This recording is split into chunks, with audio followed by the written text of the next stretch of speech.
사람이 제일 싫어하는 게 있다면 편안하게 안주하고 있는데 너가 와서 일어나라고 그러는 거, 나가라고 하는 거, 이불 들치면서 깨라고 하는 거, 사실 좋아할 사람 없습니다. 인간의 본능 중에 하나가 안주하고 싶은 속성입니다. 그래서 뭐 변화가 일어나고 무슨 대혁명이 일어나고 그리고 소동이 터지고 그거 사실 마음 불안해합니다. 그러나 한 가지 분명한 것은 우리 영적인 세계에 있어서 예수 그리스도가 탄생하고 그분이 이 땅에 오시고 그분을 믿게 되고 그분의 그 강력한 스피릿이 우리 속에서 우리의 삶을 지배할 때 그때 피할 수 없는 것이 하나 있는데 소동이 일어납니다. 다 뒤집어지는 소동입니다. 예수의 이름이 전파되는 곳마다 가는 데마다 반드시 upside down 하는 소동이 일어나게 되어 있어요. 그게 기독교입니다. 그 소동이 일어나지 않는 기독교 신앙은 그 이상한 것이에요. 원래 그 이상한 것이에요. 왜 그런가? 오늘 이 성탄의 아침에 보십시오. 이 본문을 보면 예루살렘에 소동이 일어났는데 그 소동이 일어난 원인이 있습니다. 이 유대인의 왕이 났다는 거예요. 히브리 사람들의 전통적 개념은 유대인의 왕 그러면 메시아를 가리키는 말이었어요. 그러니까 메시아가 오셨다는 것입니다. 구주가 오셨고 그리스도가 오셨다. 누가복음 2장 11절에 보이는 대로 구주가 너에게 나셨으니 또 임마누엘이 오셨다고 말하죠. 그 이름을 임마누엘이라 하라. 1장 23절에 보면 그런 구절들이 막 나타나요. 뭐죠? 전능자 하나님께서 오신 것입니다. 하나님의 개입이 터져나온 거예요. 사람이 움직일 때도 웬만한 기대하지 못했던 그런 일들이 개입이 되면 놀라서 어쩔 줄을 모르는데 생각해 보십시오. 우리 인간의 삶에, 인류의 삶에 전능자 하나님이 오셔서 개입하신다고 하는 거, 하나님의 개입, 전능자의 개입, 이거는 가는 데마다 소동을 일으키게 돼 있어요. 오늘 여기 예루살렘 전체가 소동에 휩싸인 거 충분히 있어야 될 일입니다. 제가 이 교회 온 지 얼마 후에는 열심히, 그땐 지금처럼 우리 목사님 동역자들도 많지 않았고 제가 다 신방을 했어요. 근데 하루에 몇 집씩도 신방을 했었는데 한 번은 어느 집에 가면서 미리 노티스를 못 드리고 저 지금 대구로 신방 갔는데 한 10분쯤 후면 도착하거든요. 그랬더니 저쪽에서 목사님한테 전화 끊었어요. 그리고 갔는데 나중에 들었는데 그분들 제가 도착할 때까지 10분은 6.25 전쟁보다 더 힘들어요. 남북 전쟁보다 더 힘들어. 아래층 2층 그 널려날 걸 정리하고 쿠션이 날아가고 베개가 날아가고 난리법석을 하고 그리고 정리를 하시고 10분 동안 목사가 한 사람 온다니까 온 집안이 법석이 났어요. 그런데도 가서 예배를 드리면서 이렇게 척 보니까 좀 몰랐는데 예배를 드리다가 보니까 그 집사님의 바지 밑으로 파자마가 이렇게 쑥 나와 있더라고요. 급하니까 파자마 위에다 그냥 바지를 입어버리시고요.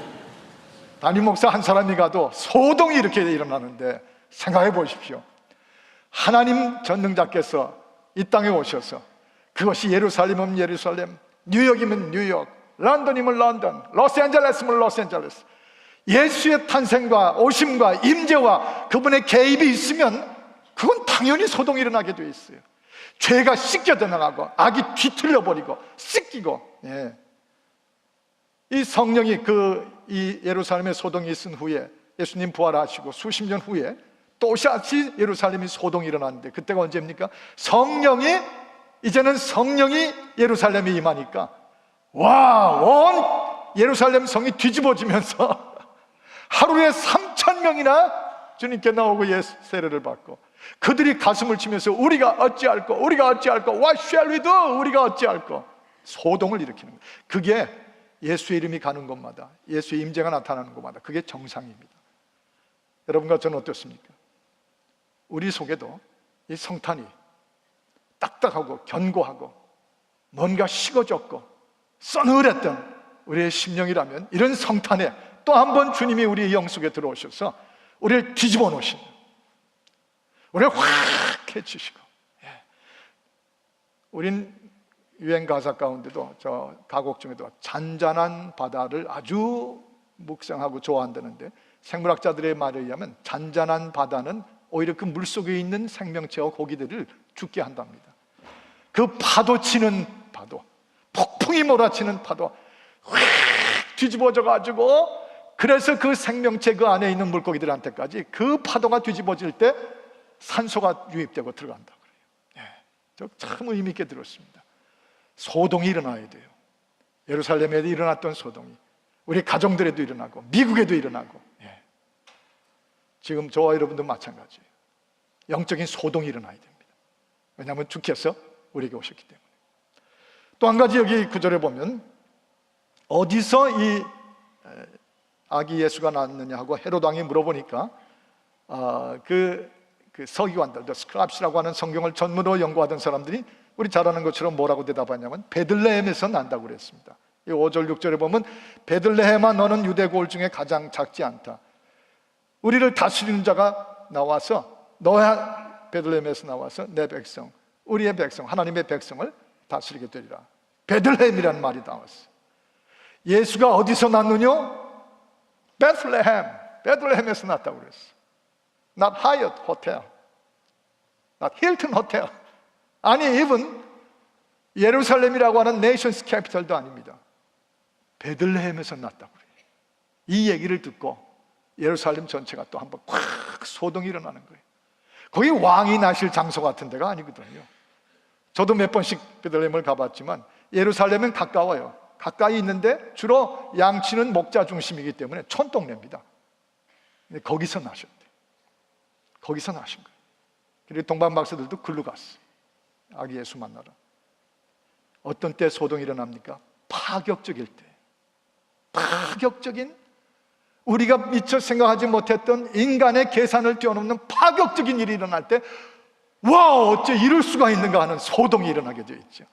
근데 하나님은 때로 시시때때로 그 파격을 통하여 그의 역사를 일으키십니다. 베들레헴을, 다윗이 자랐고 성장하던 그 베들레헴을 탄생지로 정하셨어요.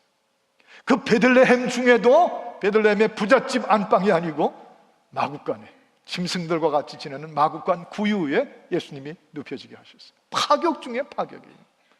어떻게 하나님이 이 땅에 오셨는데, 신이 개입하셨는데, 그런데 베들레헴 마구간에 눕힙니까? 이것 자체가 엄청난 소동을 불러올 수 있는 파격이죠. 아이젠하워 대통령이 2차 대전의 영웅으로, 미국인들은 그를 대통령으로 또 뽑았습니다. 그가 백악관에 들어가서 얼마 후에 해리스버그, 펜실베니아에, 해리스버그는 제가 워싱턴 출신이기 때문에 잘 아는데 워싱턴 DC에서 한 3시간만 올라가면 있어요. 거기 근처에 사는 소년 하나가 선천성 루케미아로 죽어가고 있는데 11살 된 이 소년이 학교 선생님한테 쓴 리포트에 이런 걸 적었습니다. 내가 꼭 바라는 건 죽기 전에 미국의 대통령을 한번 보는 것입니다. 그렇게 써낸 거예요. 미국 학교들은 그걸 곧장 또 올리잖아요. 그래서 백악관에 알려줬습니다. 와, 이 전쟁 영웅 프레지던트 아이젠하워가 해리스버그까지 간 거예요. 막 그 근처에 가셨다가 들리신 모양이에요. 이 아이가 뭐 소동이 일어났겠죠. 온 동네가 소동이 일어나시죠. 미국의 대통령이 파격적으로 한 11살짜리를 만나러 왔으니 이 아이는 너무 흥분하다 못해 대통령의 리무진이 자기를 안아주고 떠나시는데 나가서 군인처럼 거수 경례를 하고 보내드렸답니다. 다 소동이 나고 파격의 대우에 감격했어요. 그런데 오직 감격하지 않은 딱 한 사람, 그 집 식구가 있었는데 이 아이의 아버지였답니다. 왜 미국의 대통령이 하필 내가 기름때에 저런 옷을 입고 있을 때 미리 예보도 안 하고 이렇게 오면 어떡하라는 거예요. 이 망신 때문에 이분은 파격이고 뭐고 뿔이 났었답니다. 그런데요, 우리 하나님은 오히려 우리의 기름때 옷이든지 우리의 남루한 옷이든지 우리의 가난함이든지 우리의 서글픔이든지 우리의 부끄러움이든지, 아니요, 그걸 택하세요. 오히려 그 파격이 격에 맞지 않는, 격을 깨뜨리는 그곳에 주님 임재하시고 주님 생명으로 오세요. 파격을, 주님은 우리가 은혜 받는 그릇을 오히려 격을 깨뜨리시는 분이시죠. 우리가 지난 제주회와 또 지난 교인 총회를 지나면서 장로님 5분을 이제 2013년도에 세우기로 결정했는데 아주 파격적인 일이 일어났습니다. 여러분 자체가 표를 쓰셔서 뽑으신 분인데 다무라 고조라고 하는 일본인 성도가, 물론 우리 한국말은 잘 아세요. 다무라 고조 이 집사님이 피택 장로 5분 가운데 뽑힌 거예요. 와, 뽑아놓고도 다들 놀라시는 거 있죠. 세상에 베델교회 멋있다. 아니 어떻게 일본인을 여기 대통령이 아니라 어떻게 일본인을 장로 중에 한 분으로 선출하시는가. 막 사방에서 웃고, 참 베델교회 성도들 멋진 분들이다. 어떤 격을 따지지 않고 파격하시는 하나님의 은혜의 그 경량을 보여주는 것이죠. 실행위원회에서 모일 때 이런 조크가 나왔습니다. 이제 1월 달부터 다무라 고조 장로님이 실행위원회에 들어오실 텐데, 한 분이 이미 그분에게 첫 질문을 할 걸 준비해 놨답니다. 그게 뭐냐 그러니까 이렇게 다무라 고조 장로님한테 질문할 거예요. 독도가 누구 땅이냐? 독도는 어디 땅이냐고. 그랬더니 그 옆에 있던 한 또 다른 집사님이 우리는 안 돼요. 다무라 고조 집사님이 장로님이 뭐라고 대답할지를 벌써 안 돼요. 그게 뭐냐 그랬더니 독도는 하나님 땅입니다. 멋지죠? 예, 저 우리 베델교회 참 사랑합니다. 참 기가 막힌 교회. 말이 나왔으니 말이지, 지난 주일에 오늘 칼럼에도 적었지만 요 근처에 있는 일본집 식당에 그 일본인 성도들이 벌써 한 달 전부터 저를 초청을 했어요. 해가 가기 전에 담임 목사님하고 식사 한번 하고 싶다고. 그래서 가서 참 은혜로운 간증의 시간, 정말 기가 막힌 시간을 가졌어요. 물론 통역을 통해서 했지만. 그리고 다 끝나고서 기쁘게 이제 하깅하고 헤어지고 제가 차를 타고 막 나가는데 이분들이 식당 앞에 쭉 줄을 서 있더라고요. 그러더니 막 인사하면서 손을 흔들어요. 그래서 저도 창문을 내리고 또 유창한 일본말로 좀 인사를 하겠다고. 이제 그 헤어질 때 인사하는 거 있죠, 일본말로. 사요나라 하고 사요나라 해야 되는데 사자만 나오고 그 다음에 모르겠어요. 사 하다가 사무라이 사무라이. 저도 죽겠다고 웃고 그분들도 웃고, 제 아내가 옆에서 옆구리를 치면서 사요나라 파격이 있을 때 서로 흥분도 되고 잊어버리는 것 같아요. 네. 얼마나 하나님의 교회는 가난한 자들, 힘든 자들, 불쌍한 자들, 병든 자들, 하나님의 은혜와 임재를 있는 그대로 마구간처럼 안아드릴 수 있고 맞아드릴 수 있는, 그게 바로 하나님 앞엔 최대의 격식이에요. 파격이 하나님께는 격식이에요. 격이에요, 그게. 이사야서 55장 9절에 이렇게 말씀하시죠. 하늘이 땅보다 높음 같이 내 길은 너희 길보다 높으며 내 생각은 너희 생각보다 높으니라. 이게 격이 안 맞는다고요? 파격이라고요? 아니요, 아닙니다. 하나님의 생각은 우리보다 높으신 것을. 야고보서 2장에 보면 너희가 절대로 사람을 외모로 취하지 말라. 하나님은 오히려 가난한 자들에게 믿음을 부여하게 하시고, 그리고 보통 사람들에게 유업을 맡기시느니라, 그렇게 말씀하셨어요. 촌동네, 마국간, 목자들 나타나고 동정녀에게서 탄생하게 하시고, 다 파격이에요. 저 다윗 같은 사람을, 제일 어린 동생을 파격적으로 택하시고, 영어를 태어나면서부터 했지만 한 번도 영어를 문법으로 배운 적이 없어서 영어 문법이 설교할 때마다 수십 번씩 틀렸던 D.L. 무디, 이런 분을 파격적으로 택하셔서 성령의 기름을 부으시고, 바로 이런 분이 미국과 그 당시 영국을 다 뒤집는, 소동하게 만드는 파격적인 도구로 쓰셨습니다. 여러분이요, 하나님의 사랑과 은혜를 받는 데 있어서는 가장 맞춤형이 뭔지 아십니까? 하나님이 여러분과 저를 깨뜨리시는 파격, 격을 깨뜨려 버리시고, 우리의 그 견고하고 자부심 넘치고 내가 누군데 하는, 이건 벌써 하나님 앞에 은혜 받는 맞춤형이 못 되는 거예요. 왜 예루살렘이 아니고 베들레헴이에요? 왜 침대에 호텔 침대가 아니고 마국간이에요? 거기 하나님의 파격의 의미를 받아들여야 됩니다. 그러므로 이번 성탄을 통해서 우리가 달라져야 돼요. 정말 소동이 일어날 만큼 우리의 마국간이 또 한 번 만들어져야 되는 것입니다. 한 가지 더, 여기 이 세 박사가 베들레헴이라는 말을 듣고 베들레헴으로 갔습니다. 물론 헤로드 왕은 너희가 가서 만나거든 연락을 해달라, 어디서 난 어느 학인지 알려달라고 부탁했는데, 이 세 박사, the three wise men from east, 이 동방으로부터 온 세 박사라는 이분들은 베들레헴으로 갔습니다. 그리고 별이 다시 나타나서 그들을 인도해 주었습니다. 그래서 드디어 그 마구간에 탄생하신 예수 그리스도와 그의 가족들을 보게 된 것이죠. 이 크리스마스 그 네이티브라고 하는 아주 유명한 스토리예요. 그래서 거기서 경배했습니다.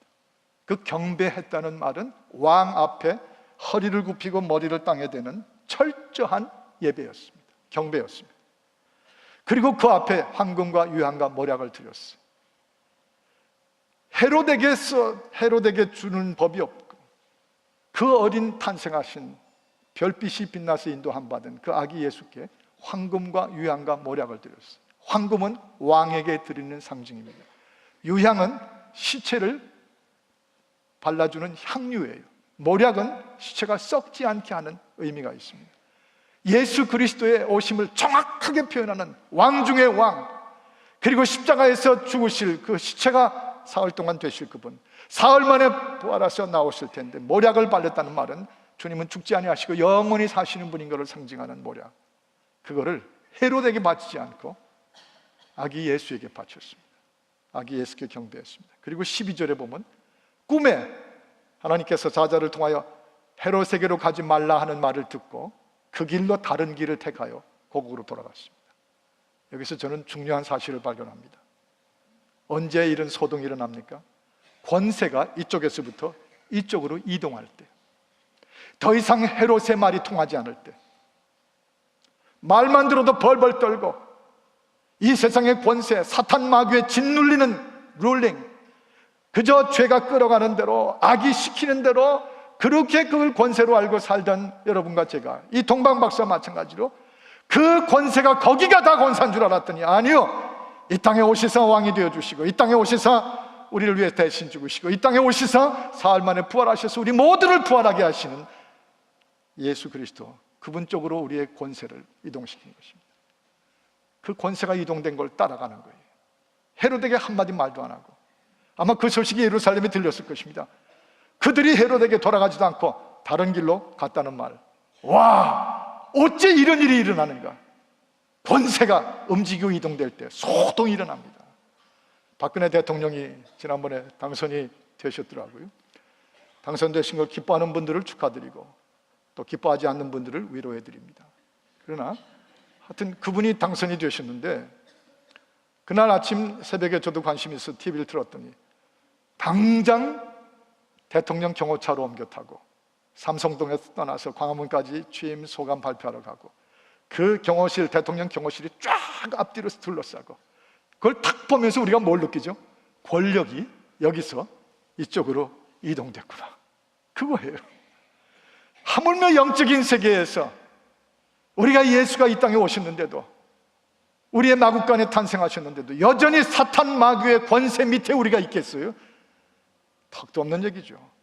예수가 오셨고 내가 구주로 그분을 믿었다는 것은 이때까지 눌려있던 권세를 깨뜨려버리고 진정한 권세 쪽으로 우리가 따라가는 것이에요. 왜냐하면 권세가 이 성탄을 통하여 이동해버렸으니까. 놀라운 일입니다. 예루살렘의 소동은 누구 말을 듣는가가 결정된 큰 소동이었습니다. 그래서 사도행전 4장 19절에 보면 베드로와 요한이 이렇게 말합니다.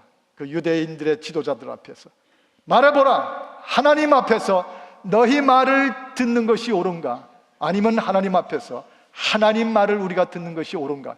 너희가 한번 말해보라.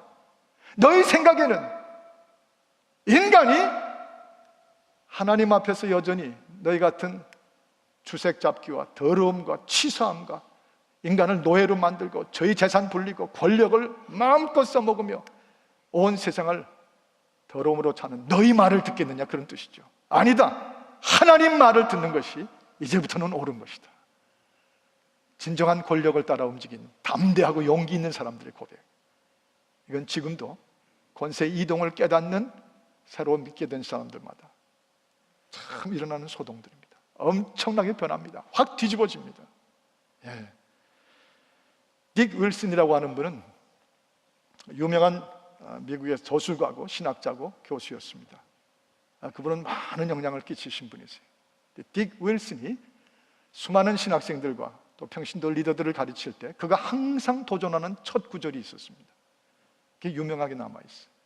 그는 뭐라고 했냐면, 너희가 봉사일을 시작하기 전에, 너희가 미니스트리를 시작하기도 전에, 너희가 너희 능력을 믿고 뭐 내가 이거 할 수 있다 저거 할 수 있다 하기 전에, 먼저 before that, 먼저 그 전에 이걸부터 먼저 결정하라고 그랬어요. 너희가 믿는 그 하나님이 little God이냐 아니면 big God이냐.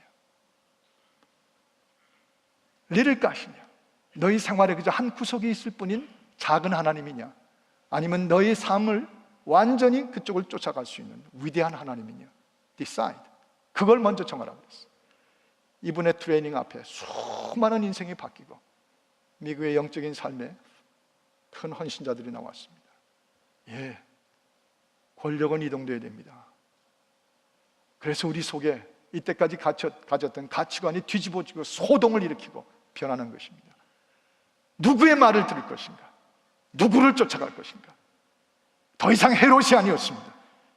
더 이상 백성을 괴롭히는 자들이 아니었습니다. 악과 사탄의 지배 더 이상 따라가는 거 아니었습니다. 예. 마국간에 태어나신 예수 그리스도, 몫으로 30년을 나사렛에서 사셨던 예수 그리스도, 그리고 십자가 위에서 그의 죽음을 맞이하셨던 예수 그리스도, 그리고 사흘 만에 그가 묻혔던 무덤을 빈 무덤으로 만들어 보신 예수 그리스도, 그분이 가장 낮고 가장 천한 자 같은데 그분에게 권세가 다 옮겨갔습니다. 마국간에서부터 여러분과 저를 지배하시고 십자가 위에서 우리를 움직여 주시고 빈 무덤을 통해서 우리에게 영생의 부활을 알려주시고 우리는 그 권력으로 옮겨진 사람들입니다. 제가 차를 상당히 좀 심하게 모는 사람이에요. 그래서 보통 하이웨이에 나가면 85마일. 뭐하러 그렇게 힘을 다해서 질주하는지. 뭐 그냥 쫙 달립니다. 마음이 늘 급해서 그랬겠죠. 그러다가 무슨 일이 나면 큰일 나는 거 아니에요. 어떤 때는 뭐 급하면 90마일까지 올라가. 이게 참 부끄러운 고백인데, 그래서 또 여러 번 잡혔어요. 그래서 경찰만 지나가면 제 아내가 늘 저기 자기 친구 간다, 친구 간다. 근데 한 번은 집에서 나와서 엘리시아에서 나와가지고 5번을 노스로 교회로 오는 램프를 막 타는데 제 차 뒤에 우리 교인 중에 한 분, 그 동네 사는 교인이 오다가 제 차를 본 거예요. 그래서 그분 생각이, 목사님도 지금 수요 예배 가시는구나. 그래서 그분이 쭉 교회 와서 파킹해서 차를 세우고 들어오니까 어느새 제가 강단에서 찬송을 인도하고. 그러면 안 되죠. 근데 그걸 고치질 못했어요.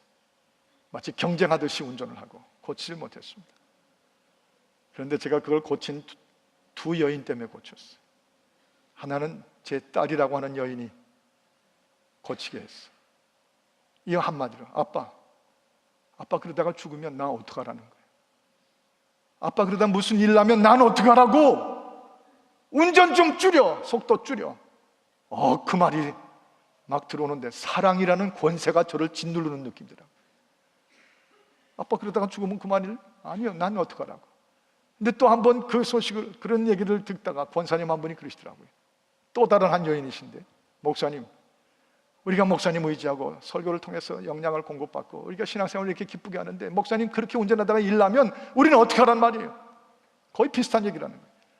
그 사랑 때문에 명령이 나오고 부탁이 나오는 그 파워풀한 얘기를 듣고 그때부터 제가 속도를 확 줄이기 시작했어요. 확 줄여서 요즘에는 75마일. 여러분, 사랑이 권세입니다. 섬김이 권세입니다. 낮아짐이 권세입니다. 주님이 우리 안에 오셔서 우리의 마국간, 우리의 삶의 좌정하심이 권세입니다. 이제 십자가, 나는 믿네 그 십자가, 나를 구하신 그 십자가, 나를 십자가 위에서 새로 살리시고 이제 그 십자가 주님 때문에 그 권세 밑에 살게 하시는 예수 그리스도, 바로 권력의 이동을 감사하면서 오늘 성찬에 참여하는 여러분 모두가 되기를 축복합니다. 같이 기도하십시다.